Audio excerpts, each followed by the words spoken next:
All right, we're all set. I'm with a high school classmate. Man, it's been, gosh, 20 years for me. But I'm really excited to just chat with you, Crystal, and catch up. Tell us a little bit about yourself. Okay, yeah, sure. So, my name is Crystal Bass, and I am a licensed professional counselor. I work with both adults and children virtually and in person. So, how does that work virtually? Because I mean, that's what it sounds like. That's what you were doing pretty much the entire pandemic, and it sounds like that would be extremely challenging, especially for the younger children, I can imagine. One of the things that I did is I tried to make it fun. If parents were available to be of assistance with the younger ones, I would ask them to be there. Typically, from a counseling standpoint, with the younger kids, the parents would be there.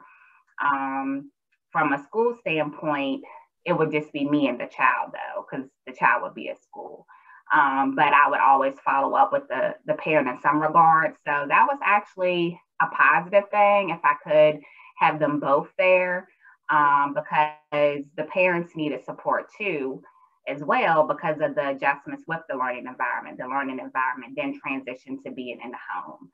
I actually provided individual counseling for some of the parents too, to help support them in understanding their child's struggles, or in some cases, some kids may have had a disability or something that they were struggling with. So I would educate them on that, but also provide them any type of clinical support they may need in dealing with the adjustments of the pandemic, as well as their child's disability. What have you found with working with parents that have children that have behavioral issues, and it might come out later that they have a disability? Can you tell us a little bit more about how you've handled that, what challenges you may have had with that? Yeah, sure. Well, actually, before transitioning fully into this field, I worked in early interventions. So I was a coordinator for services for them. So I would link them to any type of supports that they may need. So a part of that was we would do an assessment with the kids. And at this time, when we would see the parents, they were curious, they had questions and stuff, and some we couldn't answer until we actually did the assessment. So by having that prior knowledge, that helped me because I was already working with parents and kids that may have had different struggles or challenges. And so in some instances, when you aren't aware of something, some parents take it personal. They may think it's their fault or something that they did, or, something like that. So, I reassure them by providing the education. A lot of stuff is about education because we don't always know things. Mm-hmm. So, that's very important in doing that. So, for an example, like I gave you the example in regards to a child that might need speech. So once you put the speech therapist in place, you may see some of those behavioral things go down, because the speech therapist will first then start off by showing both the parent and the child how to sign until the child is able to get to a point where they have more words to ask for the things that they want or need. And then also, I work with kids that have autism as well. So that is a combination of working with the parent, the teacher, and the child. So, in those types of situations too, just helping them to remember to use their words, because some of those kids actually, do have words. So reminding them to use their words to express, what it is, if they're struggling with something, if they're upset about something, things like that. But a lot of it is about developing a relationship. Just more so me being my authentic self, showing compassion, listening is very important, hearing what the child's need is, the parents' need, the teacher, and then everybody working together to collaborate in the best way to support the parents and the child and the teachers within the classroom. So that's pretty much what I do.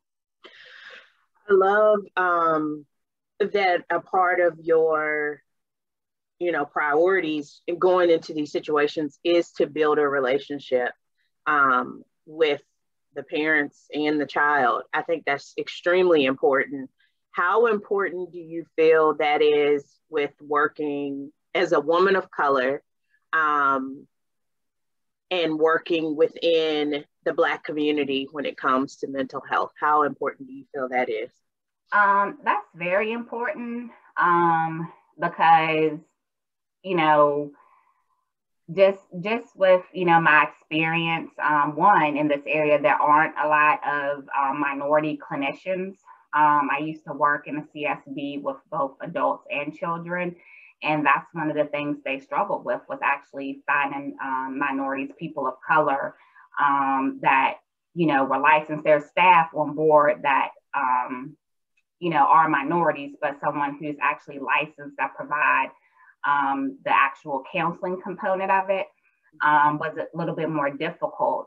And so when I was in Nelson, it was, when I worked for the CSB, it was a little different because I was the only licensed person.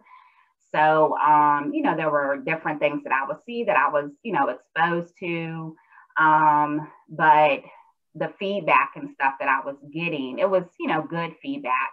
But sometimes you have experiences like where you feel lonely a little bit, because my experience as a Black clinician is going to be different than my white coworkers. As far as like, what I experience and what I see, and then just cultural type things that happen. So, that was something that I had to navigate through. And then in working with the Black community, I do that a lot more through my business since I started my business. And I've had, both adults and children just be very thankful that they have someone that looks like them and represents them. Because especially with a lot of the racial tension and stuff that's been going on, we all need a safe place to talk and, share our experiences. And when you have someone who looks like you may not necessarily have to explain how, for an example, if you, have dreads or something like that. And, some people may think that your hair is unkept, or you're worried about, jobs and things like that. So you would have to explain that to someone that's not of your culture versus just being able to dive in and share your experience. So I think some of those things we don't always necessarily think about, but that's one of the primary reasons why representation is so important. And I know that the CSBs in this locality are really trying hard to find more minority providers to serve this locality. However, like I said, that's been a very big struggle. I love that, I follow you through social media, and I know that you are a spiritual person like I am. And being in your field, I feel that, I can only think of my own experience of how my family thought something was wrong with me when I said I was going to a counselor. They were like, no, you just need to pray about it and the Lord will take care of you. And so I know that in the Black community, we have this stigma when it comes to utilizing a counselor or a psychologist, because we have been historically, honestly, in the Black community, we've been experimented on. There's a lot of trust issues there with the medical and healthcare field in general. And so I think a lot of things are faith-based in the Black community. And it took my family a while to accept the fact that it didn't make my faith any weaker that I was going to a counselor after I was trying to deal with the death of my father and pull myself out of a deep depression. Yeah. It actually allowed me to truly heal myself, which many of them have not, unfortunately have not been able to do just yet. So what do you recommend for us to bridge that gap between, faith-based organizations and our community as a whole to truly get on board? Because we're suffering. Yeah, yeah, definitely. That's actually one of my missions. When I started my business, my education background is integrated. I went to Liberty University. So in order for me to, provide counseling through them, which at the time I wasn't even thinking about it. I was thinking, okay, I've been super busy. They provide online counseling.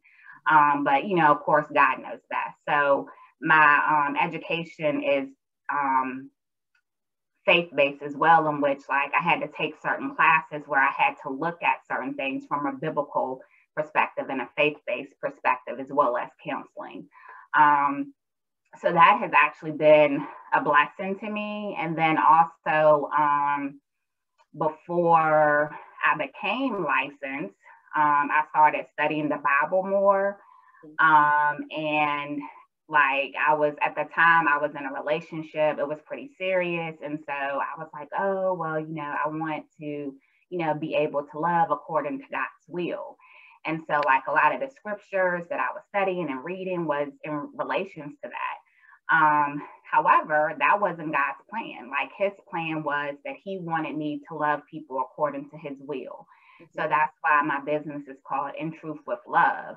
And also God gave me that name in the midst of myself going through a very deep depression. I had lost someone who was very close to me through suicide. And so with me being a professional in this field, I took that very hard. And this was before I had got licensed. And at one point I didn't want to go forward with counseling anymore. And so like that was very challenging for me. And my family, they didn't understand because I was like very vibrant and happy and like, like just traveling all the time. And then I didn't want to do anything. I didn't want to go anywhere. I didn't want to do anything. And so like you said, a lot of stuff is from a faith-based perspective. So, they linked me to a pastor, like praying more. I was encouraged to do all those things. And like I said, I'm also a professional, but my faith is, important to me too. So I didn't even really think in that moment of, like following up with a counselor my own self. Because like you said, we are so, like in those moments, well, God got you and, God will see you through. And then I realized that, I love God. God is there for me, but I need help. I need help beyond just speaking to the pastor because what I was going through was beyond his scope of focus. And I think that, that's one of the things that we as a community need to understand is that, we all have gifts. And so just as the pastor's gift is to oversee us, and to be our, a part of the aspect of being a shepherd in that form, like a part of that too is being able to know his limitations and saying, okay, I can help you with this, but there may be something else going on and I need to refer you to someone else. Like even if you go to your doctor, you may need a specialist. So, and in that moment, they have to know, all right, I need to refer you to the next person. So, me, myself, I've been through counseling too. And so it's not just I have a background in this type thing. God gave me personal experience, like, even in the midst of that time studying the Bible, doing different things and dealing with my own personal stuff. There's things that my education is good to have with that background, but there's some things that God did to help me to get to where I am because he wants me to be able to help other people to get through what they're getting through. And one of the things that I learned through that, even with doing counseling and then also having the support of a pastor, was that one of the things that helped me the most to get through was love. Like, you know, being able to ask for help was very hard. But once I actually did that, I realized like how many people loved me and supported me and was there for me. It's more so that we all have things that we go through. We have different experiences, and sometimes it takes some time to get through certain challenges that we have, and that's okay. And so I had to learn to be okay with that, despite some of the things that I went through in order to get to where I am now. And so I also think God wanted to show me that too, for me to be able to see this is the type of stuff that my people are going through when they're asking for help, or, you know, these are the type of situations that they're dealing with within their family. Like my family learned a lot about mental health. Once again, not through me going to school or telling them, but from my personal experience. And so like now we're all really big on self-care. Like we do something together at least once a month to like take care of ourselves. And it's just something that happened, you know, so it's just really awesome in that aspect too, of how like, you know, God was in the midst of everything that I went through, and just like how my education and my personal experience and how he just tied all of that together for his use. And all this time I didn't know nothing about it as far as like what he was doing. So yeah, so that's where the name comes from, In Truth with Love. The truth aspect is that sometimes our truth is hard, you know. Sometimes the things that we're going through and that we have to face are challenging, and we have to get to a point where, you know, we're coming to terms with that. You are simply amazing, Crystal. I love it. Man, and just to hear you touched on that, you know, we don't have to always be strong. Mm-hmm. Yeah. What are some practical tips that you can provide us in how we can support each other? I heard you speak about, you know, your family and how they were supportive. A lot of the times, though, folks mm-hmm. aren't so lucky. So what words of encouragement would you like to leave us out there that may be struggling with dealing with our mental health? So, you know, definitely determine a safe space for yourself. Pay attention to your body, pay attention to your mood, you know, how you're feeling, how you're doing, things like that. Sleep. Are you sleeping? If you're, you know, find that you're having a hard time sleeping through the night, sometimes that can be a sign of being anxious or anxiety. We just can't get in a place where we can relax for our body to calm down. If those types of things are happening, it's best to try to turn your TV off at least 2 hours. Any type of sunlight that's coming in, our mind and body is going to think that it's still daytime. So if we can turn off the electronics, things like that, that'll help. And then also, you know, just trying to do something more relaxing, take a long bath instead of a shower, you know, to help to relax your body and your muscles a little bit.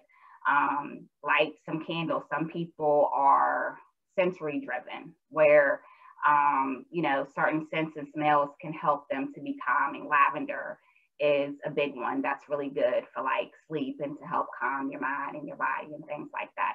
So there's different things that you can do naturally. I always try to support that first. And, you know, if you're finding that you are going through something and you are afraid to speak up to, you know, a friend or family member because you don't know what they're going to think, there is a emergency services line that's local. The number is 434-2 800-997-1800, I believe. That line is through Region 10. You can also Google Region 10 Emergency Services. They have clinicians on board who would be willing to talk to you, to have a conversation, to help you as far as like letting you know what resources are available. And it doesn't necessarily mean that like if you call someone, then that means you got to go to the hospital or, you know, something traumatic is happening. It's just to be able to access a resource.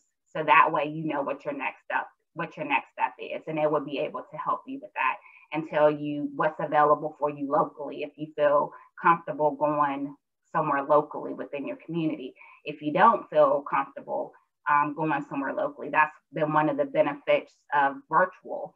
You don't have to worry about walking into an office and someone seeing you. You just sign on with your clinician and you can see them in the privacy of your own home.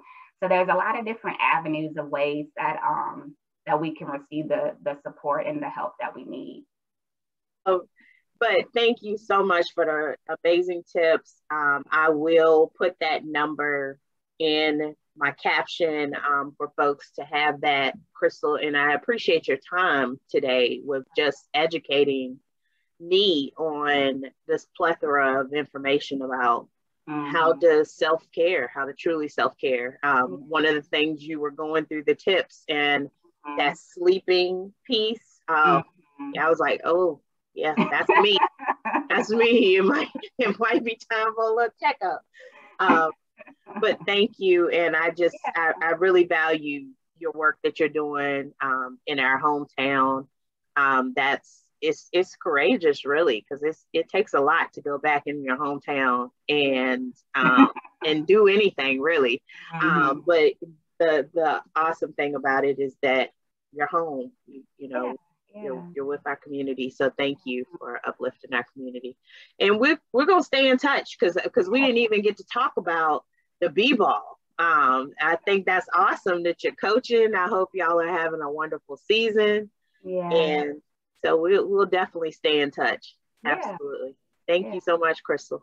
Well, thank you so much for having me. I appreciate it. Oh, my pleasure. My pleasure. Well, have a wonderful evening. All right, you too. All right, thanks. Bye.